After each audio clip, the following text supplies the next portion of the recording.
তুইন্দা হ্যাঁ, আপনারা ছিলেন এখানে, আজকে চেক আউট আছে, কেমন লাগলো একটু বলুন।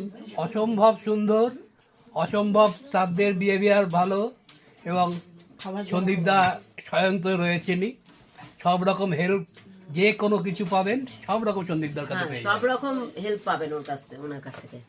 খাবার দাবারও খাবার দাবার খুব সুন্দর খাবার দাবার। আমরা প্রথম দিন উনি আমাদের এত আইটেম খেতে দিয়েছেন, আমরা অর্ধেক আমরা খেয়ে শেষ করতে পারিনি।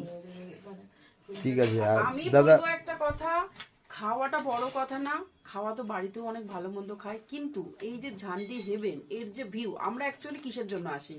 আমরা তো একটা চোখের শান্তি, পাহাড়, তো এই যে চোখের শান্তির জন্য আমরা আসি, তো সেই একেবারে 100% চোখের শান্তি হবে এই যে ঝান্ডি হেভেনে যদি কেউ আসে। একবার এলে মনে হবে যে না, এই জায়গাটা আমার মানে এত ভালো লেগেছে, আমাকে বেরোতে ইচ্ছা হবে না। কিন্তু হ্যাঁ, কেউ যদি মনে করে যে আমার মানে একেবারে কলকাতার মতন একদম যখনই যেটা চাইবো সেটা, এই একটু অসুবিধার অফবিট আছে। হ্যাঁ, এখানে বাঙালি ঘরোয়া খাবার আছে খুব ভালো, আপনারা সেগুলো পেয়ে যাবেন, কোনো